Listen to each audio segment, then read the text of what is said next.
Hello my dear friend, welcome to my YouTube channel Lakshya shooters. मैं लक्ष्य त्रिपाठी आप सभी का अपने यूट्यूब परिवार में स्वागत करता हूं। स्टूडेंट, जैसा कि हमने आज का जो थंबनेल है वो मैं लगाऊंगा कि आज जो हम लोग सिलेबस देखेंगे एयरफोर्स वाई ग्रुप का देखेंगे, जिसमें कि हम लोगों का एक पार्ट आता है रागा। हम लोग कहेंगे कुछ लड़के जो होते हैं रागा का एग्जाम का मतलब ही नहीं समझ पाते हैं कि ये होता क्या है। तो मैं आप लोग को बताना चाहता हूँ रागा का जो फुल फॉर्म होता है, ये कह सकते हैं कि जनरल अवेयरनेस और साथ ही साथ में जो रीजनिंग होता है, दोनों को जब हम लोग मिक्स कर लेते हैं तो वो हमारा होता है रागा। ठीक है। अब देखिए हम लोगों का जो एग्जाम है, हमने जैसे मतलब कह सकते हैं नोटिफिकेशन से पता चला हुआ है कि 18 अक्टूबर को हम लोगों का एयरफोर्स का एग्जाम है।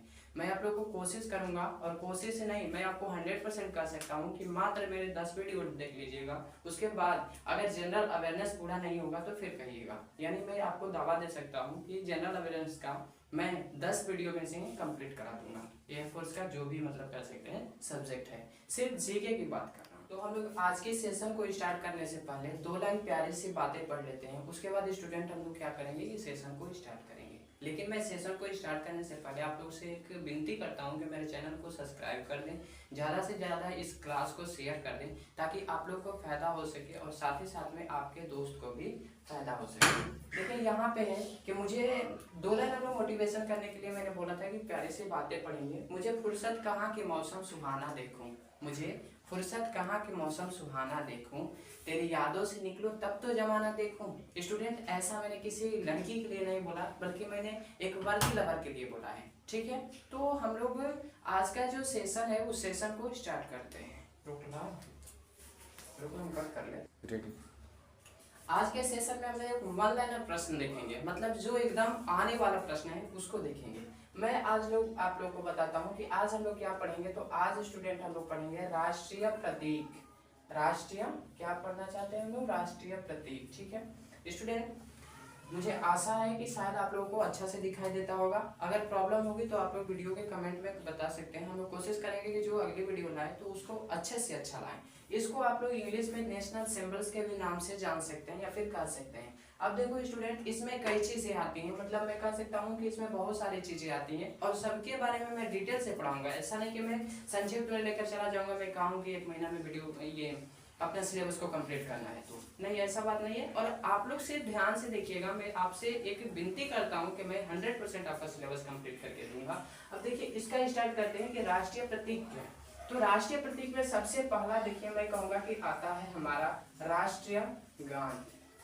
राष्ट्रीय गान, इसको यहाँ पे पहले मात्रा लगा लीजिएगा क्योंकि राष्ट्रीय गान होता है। ठीक है स्टूडेंट। अब देखिए मैं जानता हूँ कि आप लोग भी जानते होंगे और कहेंगे भी कि सर ये क्यों पढ़ा रहे हैं, ये जानना जरूरी है क्योंकि कुछ लड़के ऐसे होते हैं जो कि पढ़ रहे होते हैं लेकिन पता नहीं रहता है। तो हमारा जो राष्ट्रीय गान होता है वो हमारा होता है जन गण मन। जन गण मन। और भी आगे का शिक्षा अधिनायक जो है, अब ये सब आपको पता है इसलिए मैंने बताने नहीं दिया। सिर्फ आपको अगर एग्जाम में आता है, मतलब एग्जामिनर पूछता है कि हमारा राष्ट्रीय गान क्या है, तो आप बता सकते हैं कि जन गण मन हमारा राष्ट्रीय गान है। ओके। अब आगे हम लोग चलते हैं। तो अगर हम आगे आपको दिखाएं तो एक आता है हमारा राष्ट्रीय गीत। ओके।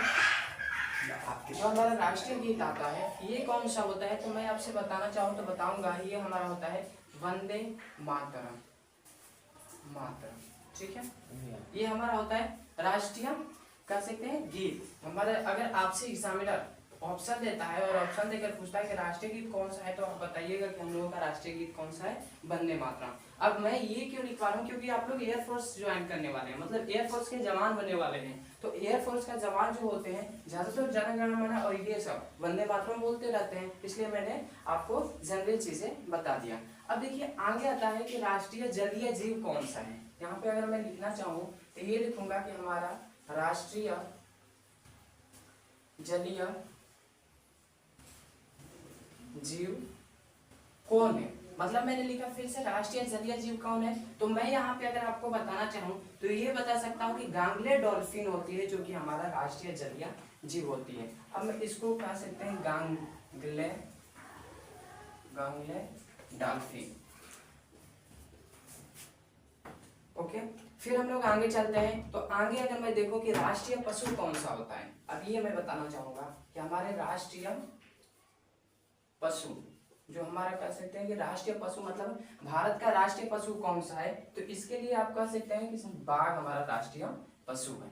आज हम लोग जो बात करेंगे सिर्फ राष्ट्रीय प्रतीक के बारे में बात करेंगे और कहेंगे कि मैं कल से आप लोग को एक एक पॉइंट को इनको हम डिटेल से जानेंगे। अभी यहाँ पूरा नहीं हुआ है, आप लोग पूरा वीडियोस देखिए, ठीक है। आगे मैं कहूंगा कि राष्ट्रीय विरासत पशु कौन सा होता है। यहाँ पर मैं लिखता हूँ राष्ट्रीय विरासत पशु। अब देखिए ये कौन सा होता है, अगर मैं आपसे बात करूं राष्ट्रीय विरासत पशु कौन से होते हैं, तो आप बता सकते हैं हमें कि हाथी सर राष्ट्रीय विरासत पशु होता है। एक और चीज मैं आपको बताना चाहता हूँ, अगर बाई चांस कहीं मिस्टेक हुआ मात्रा में तो एक बार अपने से भी मिलाते चलिएगा। आपको ये छोटे लड़के नहीं है, मिनिमम आप लोग 12 पास किए हैं तभी आप एयरफोर्स के लिए अप्लाई किए हैं, ठीक है। हो जाता है कभी कभी टीचर लोग से भी बाई मिस्टेक हो जाती है, हम भी कह रहे हैं कि बहुत मतलब बड़ा टीचर नहीं आ गए हैं। इसमें कोशिश करिएगा अगर कहीं भी छूट जाता है या फिर मात्रा वगैरह का मिस्टेक हो जाता है तो आप लोग पूरा करने की कोशिश जरूर करिएगा। अब देखिए हमारा राष्ट्रीय भोजन कौन सा है, यहाँ पे मैं लिखना चाहूंगा कि राष्ट्रीय भोजन, सॉरी बस इतना ही लिखता हूँ। राष्ट्रीय भोजन कौन से हैं, तो इसको मैं अगर लिखूं तो खिचड़ी हमारा राष्ट्रीय भोजन होता है। वही खिचड़ी जो कि शनिवार के दिन खाया जाता है। अब देखिए बताइए कि इसका महत्व कितना ज्यादा है। शनिवार को हम लोग खाते हैं, इसका मतलब हम लोग राष्ट्रीय भोजन ही करते हैं। उसके बाद आता है हमारा राष्ट्रीय पक्षी, राष्ट्रीय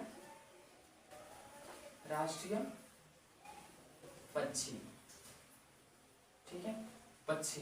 अब ये देखिए राष्ट्रीय पक्षी कौन सी होती है, सॉरी ये इस साइड से हम कर देते हैं ऐसे, राष्ट्रीय पक्षी ये कौन सा होता है, ये हमारा होता है मोर। राष्ट्रीय पक्षी कौन सा होता है, मोर। आशा करता हूँ आप लोग इतना लिख लिए होंगे, अगर नहीं लिख पाए हैं तो आप लोग वीडियो को पॉज करके लिख लीजिएगा, क्योंकि मैं ये इतना ही बोर्ड है इसको इरेज करूंगा। और दूसरी प्रॉब्लम मेरे सामने ये है कि मैं अभी उल्टा लिख रहा हूँ, मतलब मुझे उस साइड से होकर लिखना चाहिए, इस साइड से होकर लिख रहा हूँ, जिसके कारण मेरा थोड़ा हम लोगों को और पड़ रहा है लिखने में। कल से हम लोग जब क्लास को कंटिन्यू करेंगे मैं कोशिश करूंगा उस साइड से लिखूं, अपना थोड़ा जो ये वीडियो शूट करने का है टूल कर सकते हैं उसको थोड़ा अच्छे से हम लोग सेटअप कर लेंगे। आज थोड़ा जल्दीबाजी में हम लोग शूट कर रहे हैं, इसलिए कुछ प्रॉब्लम आ सकती है। हाँ, तो अब हम लोगों ने जान लिया था कि राष्ट्रीय पक्षी कौन सी होती है। अब हम लोग जानेंगे कि राष्ट्रीय नदी कौन सी है, हमारे भारत की राष्ट्रीय नदी कौन सी है। तो ये राष्ट्रीय नदी है हमारा गंगा। हमारा ही नहीं है, सबका है, सबका मतलब कर सकते हैं कि भारतवासी का, बाहर वाले देशों की बात नहीं कर रहा हूँ। और ये भी मैं आपको बता दूं कि गंगा को हम लोग जीवंत नदी के नाम से भी जानते हैं। अब जीवंत नदी के जब मैं गंगा के बारे में फुल डिटेल से पढ़ाऊंगा, मैंने कहा ना कि हर पॉइंट को आपको फुल डिटेल से पढ़ाऊंगा, तो जब मैं गंगा के बारे में बताऊंगा तो ये भी बताऊंगा कि गंगा को हम लोग जीवित प्राणी का दर्जा कब दिए, किसने दिया और कौन उस टाइम में प्रधानमंत्री था, ठीक है। तो हम लोग इसमें अब आगे बढ़ते हैं। फिर मैं कहूंगा आपसे बात करूं राष्ट्रीय चिन्ह क्या है। राष्ट्रीय चिन्ह यानी कि राष्ट्रीय चिन्ह हमारे कौन से हैं, तो इसका होता है हम लोग कह सकते हैं, सॉरी अशोक स्तंभ, अशोक स्तंभ, ठीक है। ये हमारा होता है, कह सकते हैं कि राष्ट्रीय चिन्ह है ये हमारा। अब फिर आते हैं कि राष्ट्रीय वाक्य क्या है।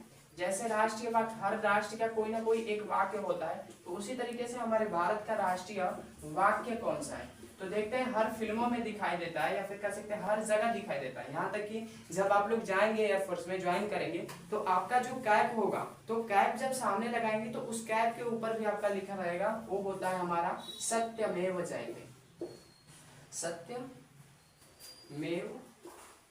जयते।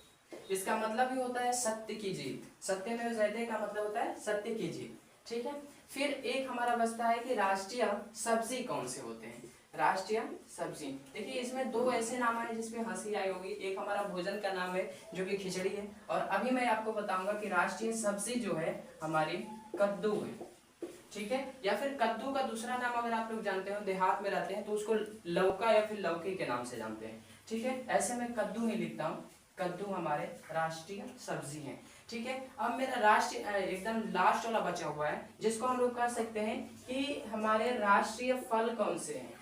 ये हमारा राष्ट्रीय फल कौन सा है, ठीक है। तो राष्ट्रीय फल हम लोग जैसे कि जानते हैं कि आम राजा है, तो ये भी हमारे राष्ट्रीय फल भी क्या होगा, आम होगा। अब मैं आपसे बताऊं कि मैं जब आपको कल पढ़ाने स्टार्ट करूंगा तो सबसे पहले मैं आपको राष्ट्रगान यानी कि जो पहले वाली स्लाइड थी उसको पढ़ाने स्टार्ट करूंगा और हर पॉइंट को एक एक करके पढ़ाऊंगा। मुझे आशा है कि शायद आप लोग को हमारा जो साउंड है या फिर मतलब कह सकते हैं हम लोग जो लैंग्वेज का उपयोग कर रहे हैं आप लोग को एक कोऑपरेट करने की मतलब जरूरत पड़ेगी। हम लोग भी बहुत ज्यादा शहर वाले नहीं बिलोंग नहीं करते हैं, तो हमने कोशिश की है कि जितना ज्यादा हम लोग हो सके कि आप लोग को हिंदी में बता सके। और अगर कोई इसमें ऐसा कोई लड़का है जो कि सीबीएसई बोर्ड से पढ़ता है, please tell me in a comment box, मतलब वो मुझे मैसेज कर सकता है। आई विल ट्राई, मतलब हम लोग कोशिश करेंगे कि इस वीडियोस को हम लोग फिर से इंग्लिश में कन्वर्ट करके उसको प्रोवाइड करा सकें। साथ ही साथ में आपको मैं एक और सूचना देना चाहता हूं कि आप लोग अगर जो भी कोई चाहता है कि हम लोग को हैंड रिटन मतलब कह सकते हैं हाथों से लिखित नोट्स चाहे,